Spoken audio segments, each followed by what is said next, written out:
स्वागत है आपका आपकी अपनी चैनल वेक अप पे। इस चैनल पर नैतिक सीख देने वाली मजेदार कहानियाँ आती है। अगर आप इस चैनल पर पहली बार आए हैं तो इस चैनल को सब्सक्राइब कर लीजिए और हाँ, अगर वीडियो अच्छी लगे तो कमेंट और लाइक जरूर करें। तो शुरू करते हैं आज की कहानी। एक बार की बात है, प्रतापगढ़ राज्य में भीमसेन नाम के राजा का शासन था। राजा प्रताप सिंह बेहद ईमानदार, न्यायप्रिय और साहसी थे। उनके शासन में प्रजा खुशहाल थी। राज्य में समृद्धि और शांति का वातावरण था। हर कोई राजा को सम्मान की दृष्टि से देखता था, क्योंकि वे अपनी प्रजा का सदैव ख्याल रखते थे। लेकिन राजा के मन में एक चिंता हमेशा बनी रहती थी कि उनके बाद इस राज्य की बागडोर कौन संभालेगा, क्योंकि उनकी कोई संतान नहीं थी। यह चिंता उनके मन को दिन रात कचोटती रहती थी। एक दिन राजा ने अपने मंत्रियों से इस विषय पर चर्चा की और निर्णय लिया कि वे राज्य के ही किसी युवक को अपना उत्तराधिकारी बनाएंगे। लेकिन यह कोई साधारण युवक नहीं होगा, बल्कि ऐसा होगा जो ईमानदार, न्यायप्रिय और साहसी हो, जो उनके बाद भी प्रजा की भलाई के लिए शासन कर सके। राजा ने काफी विचार करने के बाद राज्य के सभी होनहार और चरित्रवान बच्चों को दरबार में बुलाने का आदेश दिया। पूरे राज्य से कई बच्चे अपने माता पिता के साथ दरबार में उपस्थित हुए। सबके मन में उत्सुकता थी कि राजा प्रताप सिंह उन्हें क्यों बुला रहे हैं। जब सभी बच्चे और उनके अभिभावक दरबार में एकत्रित हो गए, तो राजा प्रताप सिंह ने एक महत्वपूर्ण घोषणा की। उन्होंने गंभीर स्वर में कहा, मेरे प्यारे राज्यवासियों, मैं अब वृद्ध हो चला हूँ और यह मेरी जिम्मेदारी है कि मैं अपने उत्तराधिकारी का चुनाव करूँ। मैं चाहता हूँ कि मेरा उत्तराधिकारी आप ही में से कोई बने, ऐसा व्यक्ति जो ईमानदार हो, साहसी हो और सबसे बड़ी बात यह कि राज्य और प्रजा के प्रति सच्ची निष्ठा रखता हो। इसलिए मैंने निर्णय लिया है कि आप सभी बच्चों में से किसी एक को मेरा उत्तराधिकारी बनाया जाएगा। लेकिन इसके लिए आपको एक कठिन परीक्षा से गुजरना होगा। बच्चों और उनके अभिभावकों में उत्साह और जिज्ञासा का माहौल था। राजा ने आगे कहा, आप सबके लिए एक परीक्षा होगी, जिसे पूरा करना आसान नहीं होगा। मैं अब आप सभी को एक एक बीज दूंगा। आपको इस बीज को घर ले जाकर गमले में लगाना है और 4 महीने बाद इसे लेकर फिर से यहाँ दरबार में उपस्थित होना होगा। उस समय मैं देखूंगा कि किसका पौधा सबसे सुंदर, मजबूत और स्वस्थ है। जो भी इसमें सफल होगा वही मेरा उत्तराधिकारी बनेगा और इस राज्य का भावी शासक होगा। राजा ने सभी बच्चों को एक एक बीज दिया और सबने श्रद्धा से उस बीज को ग्रहण किया। बच्चों के चेहरे पर उत्साह था और वे अपने नए और अनोखे कार्य को लेकर बेहद उत्सुक थे। उन्हें लग रहा था कि यह बीज उनके भविष्य को बदलने वाला है। राजा ने उनसे कहा, याद रखना, यह परीक्षा सिर्फ पौधा उगाने की नहीं है, यह आपके धैर्य, मेहनत और ईमानदारी की परीक्षा है। जो भी इस परीक्षा में सफल होगा वही राज्य का उत्तराधिकारी बनेगा। अब सभी बच्चे अपने अपने बीज लेकर घर लौट गए। 4 महीने तक उन्हें उस बीज की देखभाल करनी थी और राजा को उम्मीद थी कि इस परीक्षा के जरिए उन्हें सबसे योग्य और ईमानदार उत्तराधिकारी मिल जाएगा। सभी बच्चे सोच रहे थे कि राजा भीमसेन अपनी उत्तराधिकारी परीक्षा के लिए बहुत कठिन सवाल पूछेंगे या शारीरिक क्षमता की जांच करेंगे। लेकिन जब उन्हें सिर्फ एक बीज को गमले में लगाकर बड़ा करने का काम सौंपा गया, तो वे सभी इसे बहुत ही आसान परीक्षा मान बैठे। बच्चों के चेहरे खुशी से खिल उठे थे और वे अपने घरों की ओर खुशी खुशी लौट गए। सभी को विश्वास था कि यह परीक्षा उनके लिए बहुत सरल है और वे इसमें आसानी से सफल हो जाएंगे। समय बीतने लगा। कुछ ही दिनों में बच्चों के गमलों में बीज अंकुरित होने लगे। कई बच्चों के पौधे छोटे छोटे पत्तों के साथ दिखाई देने लगे थे। वे पौधों की देखभाल बड़े उत्साह से कर रहे थे और उनमें हो रही बढ़ोतरी देखकर उनके चेहरे पर गर्व का भाव था। लेकिन शांतनु नाम का एक बच्चा था जो हर दिन अपने गमले में बीज बोने के बाद भी बेचैनी और चिंता में डूबा रहता था। उसके गमले में न तो कोई अंकुरण हुआ था और न ही कोई पौधा दिखाई दे रहा था। उसे यह देखकर हैरानी हो रही थी कि बाकी बच्चों के गमले में पौधे लहलहा रहे थे। और उनमें हरे भरे पत्ते आ चुके थे। शांतनु हर सुबह उठकर अपने गमले को निहारता, उसे पानी देता और ध्यान से उसकी देखभाल करता, लेकिन उसके गमले से कोई पौधा नहीं उगा। शांतनु का दिल बैठने लगा। बाकी बच्चों के पौधे जैसे जैसे बड़े हो रहे थे, उसकी परेशानी भी बढ़ती जा रही थी। उसने अपने माता पिता से अपनी चिंता व्यक्त की, लेकिन उन्होंने उसे धैर्य रखने की सलाह दी। वे बोले, शायद तुम्हारे बीज को उगने में समय लग रहा हो, तुम मेहनत करते रहो और हार मत मानो। शांतनु ने भी यही सोचकर अपने प्रयास जारी रखे। वह दिन रात अपने गमले की देखभाल में जुटा रहा। पानी देना, धूप में रखना, मिट्टी को मुलायम करना, उसने अपनी ओर से कोई कमी नहीं छोड़ी। लेकिन फिर भी बीज ने कोई अंकुर नहीं निकाला। दिन प्रतिदिन उसकी निराशा बढ़ने लगी, लेकिन उसने कभी यह सोचा नहीं कि वह गमला बदलकर कोई नया बीज लगा दे या धोखा दे। उसके मन में बस यही विचार था कि जो बीज राजा ने दिया है उसी को ही उगाना है। दिन हफ्तों में और हफ्ते महीनों में बदल गए। धीरे धीरे 4 महीने बीत गए और राज दरबार में बीज लाने का समय आ गया। बाकी सभी बच्चों के गमलों में पौधे निकल चुके थे। कुछ बच्चों के पौधे बड़े और हरे भरे हो चुके थे, तो कुछ के पौधों में फूल भी खिल गए थे। उनमें से कई बच्चे अपने गमलों को गर्व से लेकर चल पड़े, यह सोचते हुए कि राजा उनकी मेहनत को देखकर उन्हें उत्तराधिकारी बनाएंगे। लेकिन शांतनु का गमला अभी भी खाली पड़ा था। पौधे का कहीं कोई नामो निशान नहीं था। उसकी निराशा चरम पर पहुंच गई थी। उसने सोचा, मैं दरबार में कैसे जाऊं?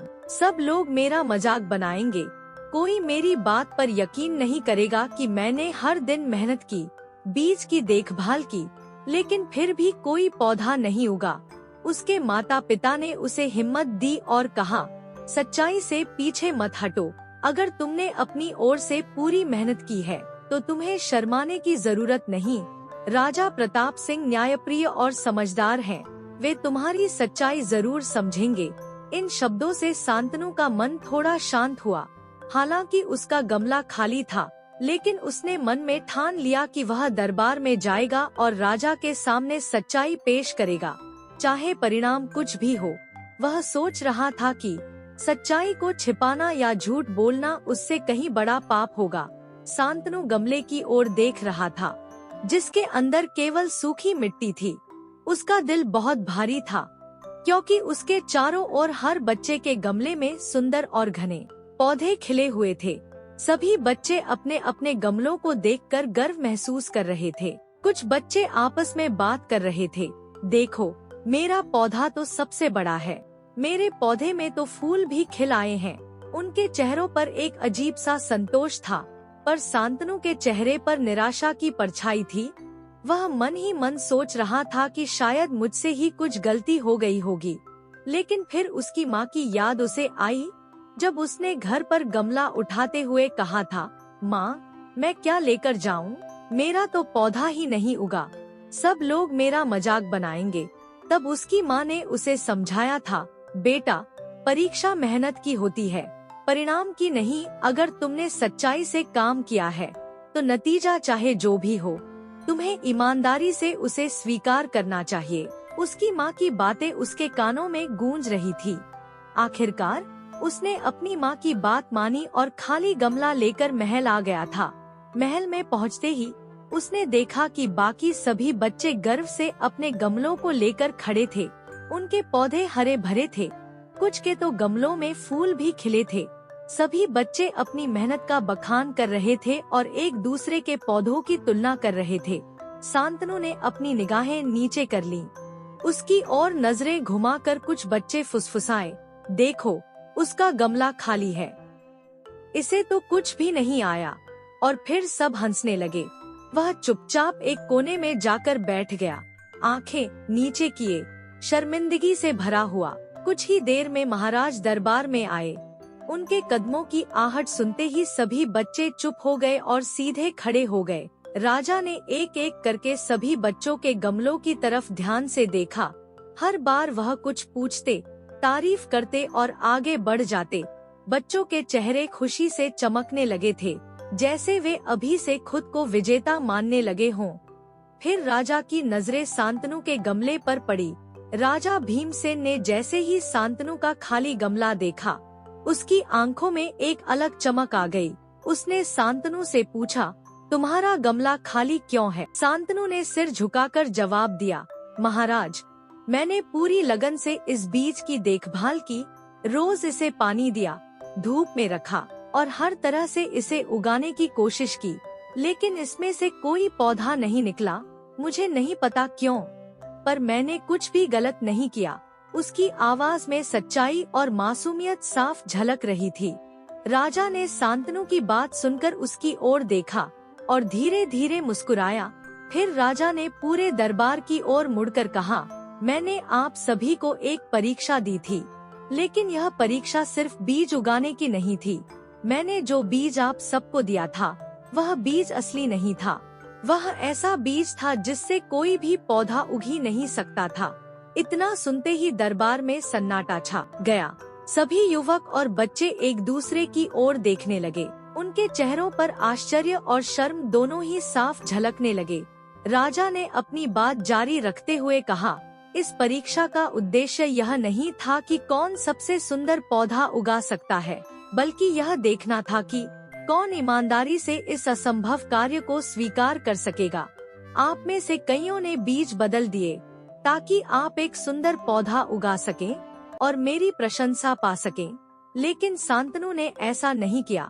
उसने अपनी मेहनत, सच्चाई और ईमानदारी से वही बीज लगाया जो उसे दिया गया था। उसने अपनी असफलता को स्वीकार किया और सच्चाई से मेरे सामने आकर खाली गमला प्रस्तुत किया। राजा की आंखों में गर्व की चमक थी और उसने शांतनु की ओर इशारा करते हुए कहा, वही सच्चाई और ईमानदारी की परीक्षा में खरा उतरा है। यही गुण एक सच्चे राजा में होने चाहिए।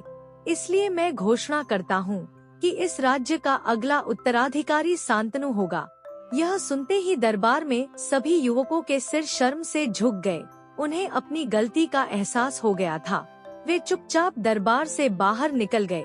किसी के पास कहने के लिए कुछ नहीं बचा था, क्योंकि उन्होंने ईमानदारी के बदले चालाकी का रास्ता चुना था। शांतनु, जो अब तक खुद को असफल मान रहा था, राजा की इस घोषणा से हैरान रह गया। उसकी आंखों में आंसू थे, लेकिन वे आंसू खुशी और गर्व के थे। उसकी मेहनत और सच्चाई को पहचान मिली थी। राजा ने आगे कहा, यही सच्चाई और ईमानदारी है जो किसी इंसान को सच्चा राजा बनाती है। एक राजा का सबसे बड़ा गुण उसकी प्रजा के प्रति सच्चाई और जिम्मेदारी होती है, और शांतनु में यह गुण कूट कूट कर भरे हुए हैं। इस तरह शांतनु ने अपनी ईमानदारी की बदौलत न सिर्फ राज्य का सिंहासन पाया, बल्कि पूरे राज्य में उसकी मिसाल दी जाने लगी। दोस्तों, इस कहानी से यह सीख मिलती है कि किसी भी परिस्थिति में ईमानदारी और सच्चाई नहीं छोड़नी चाहिए, चाहे हालात कितने ही कठिन क्यों न हो। एक ईमानदार इंसान को उसकी सच्चाई और मेहनत का फल जरूर मिलता है। दोस्तों, इस वीडियो को लाइक और चैनल को सब्सक्राइब करने में आपका कुछ ही सेकंड का समय जाएगा। तो अगर कहानी पसंद आई है तो प्लीज इस वीडियो को लाइक और इस चैनल को सब्सक्राइब जरूर करें। मुझे भी मोटिवेशन मिलेगी। और हाँ, जाते जाते कमेंट करके जरूर बताएं यह कहानी आपको कैसी लगी। धन्यवाद।